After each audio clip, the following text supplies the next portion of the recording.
కాబట్టి ఇవాళ సమాజంలో కూడా మనం ఆలోచించాల్సిన అవసరం, ఇలాంటి పెద్ద వ్యక్తులు ఆలోచించాల్సి ఉంటుంది. సొంత నిర్ణయాలను కూడా వారి నిర్ణయాలను కూడా ఇవాళ సమాజంలో రుద్దే ప్రయత్నం చేస్తూ ఉంటారు. ధర్మం ఆధారితంగా కవితలు రావాలి, ధర్మం ఆధారితంగా బుక్స్ రావాలి, అటువంటి రచన రావాల్సిన అవసరం ఉంది ఇవాళ సమాజంలో కూడా. ఇవాళ చాలా మంది వ్యక్తులు రచయితలుగా చెప్పుకుంటూ, కవులుగా చెప్పుకుంటూ, సాహితీవేత్తలుగా చెప్పుకుంటూ ఇవాళ అర్థం పర్థం లేని యొక్క విషయాలను సమాజంలో రుద్దే ప్రయత్నం చేస్తున్నారు. అవాస్తవాలను కూడా వాస్తవాలను చిత్రీకరించే ప్రయత్నం చేస్తున్నారు, సమాజంలో అలజడి సృష్టించే ప్రయత్నం చేస్తున్నారు, విభేదాలు సృష్టించే ప్రయత్నం చేస్తున్న విషయం వాస్తవం. ఇవాళ పరోక్షంగా జాతీయవాదం మీద ప్రత్యక్షంగా పరోక్షంగా దాడులు చేస్తున్న విషయం కూడా మనం గుర్తించాల్సిన అవసరం ఉంది.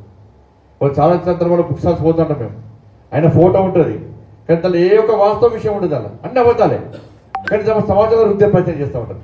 అది సమాజానికి ఉపయోగపడేది, ఈ దేశానికి ఉపయోగపడేది, రాష్ట్రానికి ఉపయోగపడేది, ఏ వ్యక్తికి ఉపయోగపడేది, అది నష్టం తప్ప లాభం ఉండదు. అటువంటి రచయితలు కూడా ఇవాళ సమాజంలో కూడా వాళ్ళ చలామణుతున్న విషయాన్ని ఇటువంటి మేధావి వర్గం అందరూ కూడా మనం ఆలోచించాల్సి, వాటిని ఖండించాల్సిన అవసరం ఉంది. ఖండించడం తప్పైతే మరి ఇవాళ దేశంలో ఒక మంచి పాలన నడుస్తూ ఉన్నది, వాళ్ళ దేశంలో ఒక మంచి వాతావరణం నిర్మాణమైంది. ఇటువంటి పరిస్థితులు కూడా సమాజంలో కూడా తప్పుడు సంకేతాలు ఇచ్చే ప్రయత్నం చేస్తున్నారు. కాబట్టి ఇలా ధర్మం మీద పరోక్షంగా దాడి జరుగుతుంది. ఇలా విశ్వనాథ సత్యనారాయణ గారు మొదటి నుంచి కూడా సనాతన ధర్మము, మన ఆచార వ్యవహారాలు, మన సంస్కృతి సాంప్రదాయాల మీద అనేక సందర్భాల్లో వారి యొక్క మహా విశ్వవిద్యాలయం, వారి యొక్క పెద్ద మహా విశ్వవిద్యాలయం, అటువంటి గొప్ప వ్యక్తులు వాళ్ళందరూ కూడా వారిని స్ఫూర్తి తెలుసుకొని మనం ముందు పోతున్నాం. కానీ ఆ సమాజంలో కూడా కుటుంబాల విలువలు మొత్తం నాశనం అయిపోయినాయి, నైతిక విలువలు లేకుండా పోయిన పరిస్థితి. మన కల్చర్ మీద, మన సనాతన ధర్మం మీద, మన సంస్కృతి సాంప్రదాయాల మీద ప్రత్యక్షంగా పరోక్షంగా దాడి జరుగుతున్న విషయాన్ని మనం ఆలోచించాలి. ఇలా పండుగలు చేసుకో, మనం పండుగలు కూడా ఏ విధంగా ఏ పండుగకి ప్రాధాన్యత ఎవ్వరికి మనకు తెలియదు. సంక్రాంతి వస్తే సంక్రాంతి చేసుకుంటాం, గారెలు చేసుకుంటాం, ఇంట్లో ముగ్గు వేస్తాం, అదే పండుగ అనుకుంటాం. మనం దసరా వస్తే కోడినో గుర్రనో వేసుకుంటాం, జమ్మికి అక్షింతలు పెట్టి పెద్దల ఆశీర్వాదం తీసుకోవడమే దసరా అనుకుంటాం. మనం ఉగాది అంటే పచ్చడి తాగుతాం, ఉగాది అనుకుంటాం. కానీ పండుగ యొక్క ప్రాధాన్యత ఏంది, పండుగలు దేనికోసం వచ్చినాయి, దాని యొక్క ఆచార వ్యవహారం ఏంటని చెప్పి తెలుసుకునే ప్రయత్నం మనం చేస్తున్నాం. కాబట్టి మనకు తెలపడానికి ఇటువంటి మహానుభావులందరూ కూడా బుక్స్ మనకి ఇస్తారు. కానీ ఆ బుక్స్ చదివే ఓపే చాలా మందికి లేదు.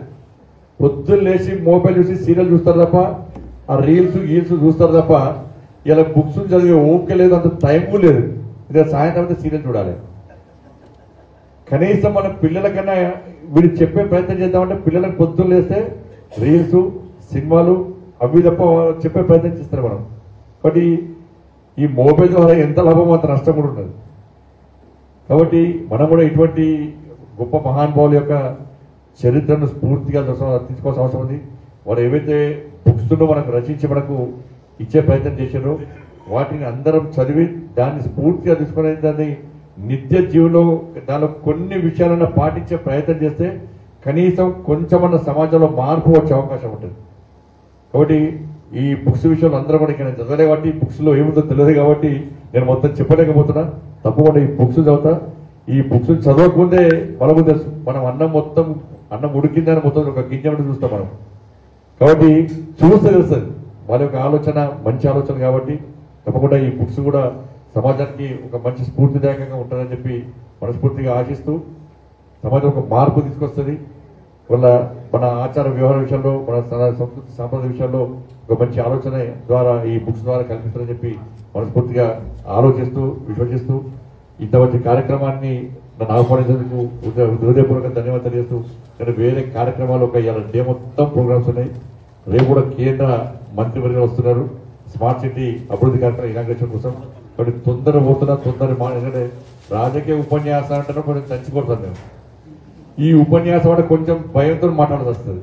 వాళ్ళ కవితలు సాహితీవేత్తలు కాబట్టి ఇక వేరే కార్యక్రమాలు తొందర పోతున్నా అని చెప్పి తిట్టుకోకుండా ఇంత మంచి అవకాశం ఇచ్చినందుకు ప్రత్యేక కృతజ్ఞత తెలియజేస్తూ ఇలా లెటర్ ఇచ్చిన నాకు ప్రిన్సిపల్ గారు తప్పకుండా నా వల్ల ఎటువంటి ఎస్ఆర్ఆర్ కాలేజీలో ఈ గ్రౌండ్ లో కొట్లాడుకున్నాం, ఈ గ్రౌండ్ లో ఎలక్షన్లో గెలిచినాం.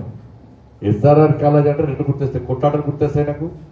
దాంతోపాటు ఎన్నికల్లో విజయపత్రం కూడా ఇక్కడి నుంచి తీసుకున్నాం కాబట్టి కాలేజీ ప్రేమ ఎక్కువ.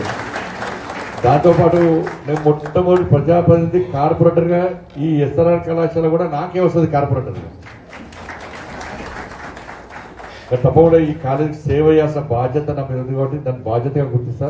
తప్పకుండా నా వంతు సహకారం తప్పకుండా చేస్తానని చెప్పి ఈ సందర్భంగా తెలియజేస్తూ ముగిస్తాను. భారత్ మాతాకి జై.